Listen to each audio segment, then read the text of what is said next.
ఈరోజు మన రెసిపీ వచ్చేసి మన ఇంట్లో ఉండే ఇలాంటి స్ట్రైనర్తో నీరు దోశలు. ఈ నీరు దోశలకు పిండి పులియపెట్టే పని లేకుండా చాలా ఈజీగా చాలా త్వరగా అయితే చేసుకోవచ్చండి. ఈ దోశలు అయితే అంత టేస్టీగా అయితే ఉంటాయి. ఇంట్లో వాళ్ళందరికీ నచ్చుతాయి. అంత చాలా బాగుంటాయండి. ఇంకెందుకు ఫ్రెండ్స్ ఆలస్యం, ఎలా చేయాలో ఏంటో అనేది వీడియోలోకి అయితే వెళ్ళిపోయి చూద్దామా మరి. ఇంకా ముందుగా ఒక మిక్సింగ్ బౌల్ అయితే తీసుకొని అందులోకి ఒక కప్పు దాకా రేషన్ బియ్యం అయితే తీసుకుంటున్నానండి. నేను ఇక్కడ రేషన్ బియ్యం అయితే తీసుకున్నాను. మీరు కావాలంటే నార్మల్ రైస్ కూడా తీసుకోవచ్చు. ఇంకా వీటిని ఒక 2 సార్లు శుభ్రంగా వాష్ చేసుకుందాం. ఇంకా ఇలా 2 సార్లు బాగా వాటర్ అయితే వేసుకొని శుభ్రంగా వాష్ చేసుకొని వాటర్ అన్ని వంపేసుకోవాలి. ఇంకా నేను ఇక్కడ ఒక పావు కప్పు దాకా ఎండు కొబ్బరి అయితే తీసుకున్నాను. ఇలా పీసెస్ అయితే కట్ చేసుకొని, మీరు కావాలంటే పచ్చి కొబ్బరి కూడా తీసుకోవచ్చు.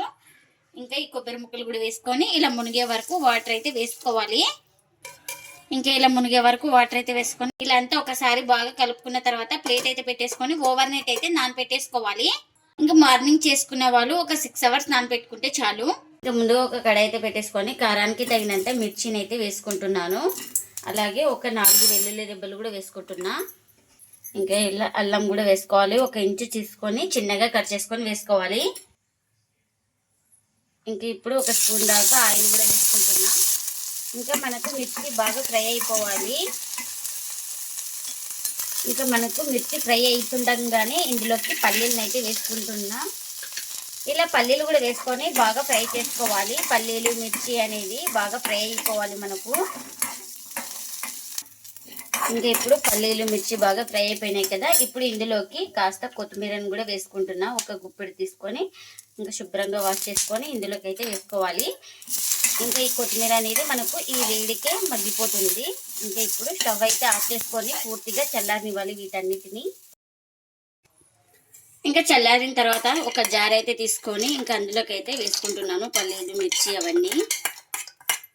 ఇంకా ఇప్పుడు ఇందులోకి రుచికి తగినంత సాల్ట్, ఇంకా అలాగే కాస్త వాటర్ అయితే వేసుకొని ఇంకా మూత పెట్టేసుకొని గ్రైండ్ చేసుకుందాం.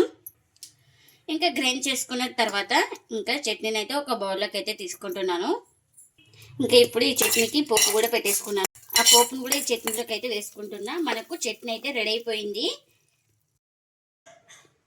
ఇంకా నేను ఇక్కడ ఓవర్ నైట్ తర్వాత అయితే చూపిస్తున్నాను చూడండి మీకు. ఇంకా బియ్యం కొబ్బరి అన్నీ బాగా నానాయి కదా. ఇప్పుడు ఈ వాటర్ అన్ని వంపేసుకుందాం. ఇంకా ఇలా వాటర్ అన్ని వంపేసుకున్న తర్వాత ఇప్పుడు జార్లోకి అయితే తీసుకుంటున్నా. ఇంకా ఇప్పుడు ఇందులోకి రుచికి తగినంత సాల్ట్, గ్రైండ్ చేసుకోవడానికి వాటర్ని కూడా వేసుకుంటున్నా. ఇంకా ఇప్పుడు మూత పెట్టేసుకొని స్మూత్గా గ్రైండ్ చేసుకోవాలి. ఇంకా గ్రైండ్ చేసుకున్న తర్వాత ఒక మిక్సింగ్ బౌల్ అయితే తీసుకొని ఇంకా అందులోకి అయితే గ్రైండ్ చేసుకున్న ఈ పేస్ట్ని అయితే వేసుకుంటున్నా.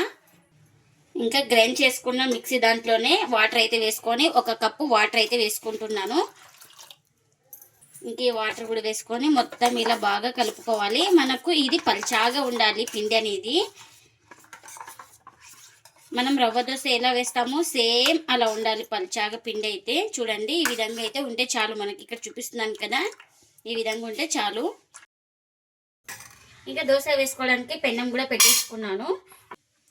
మనం దీన్ని అంతా ఒకసారి బాగా కలిపి ఇలా పైనదే తీసుకోవాలండి. పైన తేలింటుంది కదా వాటర్ లాగా, ఆ వాటర్నే తీసుకోవాలి. ఇంకా మనం ఇప్పుడు రవ్వ దోశకి ఎలా వేసుకుంటామో అలా వేసుకోవాలి. ఇక్కడ చూపిస్తున్నాను కదా ఈ విధంగా. ఇంకా పైనదే తీసుకొని మొత్తం ఇలా ఫిల్ చేసుకోవాలి. ఇక్కడ చూపిస్తున్నాను కదా వీడియోలో, సేమ్ ఈ విధంగానే వేసుకోవాలి. మీరు కూడా ఎక్కడైనా గ్యాప్స్ ఉంటే ఫిల్ చేసుకోండి. ఇంకా ఈ దోశకు వచ్చేసి ఆయిల్ లేదు, ఏం లేదండి. బాగా కాలిన తర్వాత తీసుకోవాలి.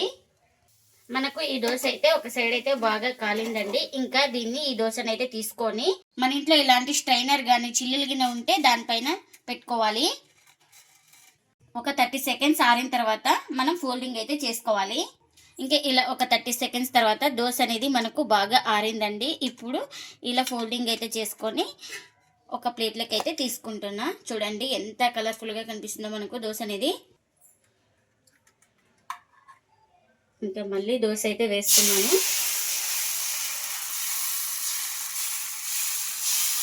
మీరు ఎలా అయినా వేసుకోవచ్చు. ఇంకా ఇక్కడ ఫిల్ చేసుకోవాలి. మొత్తం ఎక్కడ గ్యాప్స్ లేకుండా ఫిల్ చేసుకోవాలి దోశ అనేది మనకు. ఈ దోస వచ్చేసి నార్మల్ దోసలాగా రెడ్‌గా కాల్చకూడదండి. మామూలు వైట్‌గానే ఉండాలి ప్లెయిన్‌గా ఈ దోస అనేది మనకు. ఇంకా దోస అనేది రెడీ అయిపోయిందండి. ఇంకా ఇలా వేసుకుంటున్నాను. ఈ స్ట్రైనర్ లేకపోతే మీ ఇంట్లో చిల్లుల గిన్నె పైన కూడా వేసుకోవచ్చు. ఇలా 30 సెకండ్స్ ఆరిన తర్వాత మళ్ళీ ప్లేట్లోకి అయితే తీసుకోవాలి. ఇంకా ఈ దోస కూడా తడి అయితే ఆరింది. ఇంకా ఇలా ఫోల్డింగ్ అయితే చేసుకుంటున్నాను. ఇంకా ఇప్పుడు దీన్ని కూడా ప్లేట్లోకి అయితే తీసుకుంటున్నా. ఇంకా ఇప్పుడు మరొకటి అయితే వేస్తున్నాను దోసను. సేమ్ ఇలానే మొత్తం ఫిల్ చేసుకోవాలి. ఎక్కడ గ్యాప్స్ లేకుండా దోస అనేది మనకు. ఇంకా మనకు ఈ దోశ కూడా చూడండి బాగా కాలింది. ఇంకా ఇప్పుడు ఇలా స్ట్రైనర్లోకి అయితే తీసుకొని ఇంకా ఈ దోశను కూడా ఒక 30 సెకండ్స్ తడి ఆరిన తర్వాత ప్లేట్లోకి అయితే తీసుకోవాలి. ఇంకా దోశ ఏ సైడ్ వేసింటామో ఆ దోశ అనేది మనకు కింద వైపే ఉండాలి. పైన భాగం పైననే ఉండాలి. రివర్స్ అయితే చేయకూడదు. మనం ఎలా వేసుకుంటామో అలానే తీసుకొని ఇలా స్ట్రైనర్లో అయితే పెట్టుకోవాలి ఒక 30 సెకండ్స్ అయితే. మనకు వేసేటప్పుడు పిండి గట్టిగా అనిపిస్తే వాటర్ వేసుకొని వేసుకోవాలి. మనకు దోశ బ్యాటర్ వచ్చేసి పిండి అనేది గట్టిగా ఉండకూడదు, బాగా లిక్విడ్ లాగా ఉండాలి. ఇంకా ఇది కూడా ఒక 30 సెకండ్స్ తర్వాత అయితే ఇంకా ఇలా ఫోల్డింగ్ అయితే చేస్తున్నాను. ఇంకా ఎన్ని దోశలు అయితే అన్ని ఇలానే చేసుకోవాలి. ఎంతో టేస్టీగా ఉండే రేషన్ బియ్యంతో అయితే నీరు దోశ అయితే రెడీ అయిపోయిందండి. ఇంకా ప్లేట్లకి అయితే సర్వ్ చేస్తున్నా. ఈ దోశలు చాలా రుచిగా చాలా టేస్టీగా అయితే ఉంటాయి. చాలా సాఫ్ట్గా కూడా ఉంటాయండి. నీరు దోశలు కాబట్టి చాలా సాఫ్ట్గా ఉంటాయండి. అంత టేస్టీగా అయితే ఉంటాయి మనకు దోశలు వచ్చేసి. ఎప్పుడు బియ్యం నానబెట్టి ఇలా చేయకుండా పిండిని పులియపెట్టే పని లేకుండా ఇలా ఇన్స్టెంట్గా చేసుకోండి. చాలా టేస్టీగా అయితే ఉంటుంది మనకు దోశలు వచ్చేసి. ఇంకా ఈ దోశలు వచ్చేసి ఇంట్లో వాళ్ళందరికీ నచ్చుతాయి. అంత టేస్టీగా అయితే ఉంటాయండి. ఇంకా చట్నీ కూడా చేసుకున్నాం కదా, చట్నీని కూడా సర్వ్ చేస్తున్నా. చూడండి చూపిస్తాను మీకు. ఎంత స్మూత్గా ఉంటాయంటే అంత స్మూత్గా ఉంటాయండి. నోట్లో పెట్టుకోగానే వెన్నలాగా కరిగిపోతాయి ఈ నీరు దోశలు. మీరు కూడా తప్పకుండా ఒకసారి ఇలా ట్రై చేసి మీకు ఎలా వచ్చిందో కామెంట్ అయితే చేయండి ఫ్రెండ్స్. ఇదండి ఇవాల్టి వీడియో. ఈ వీడియో కనుక నచ్చితే ప్లీజ్ లైక్ చేయండి, షేర్ చేయండి, కామెంట్ చేయండి. అలాగే లైక్ చేసి సపోర్ట్ చేయండి friends. Thanks for watching. Bye bye.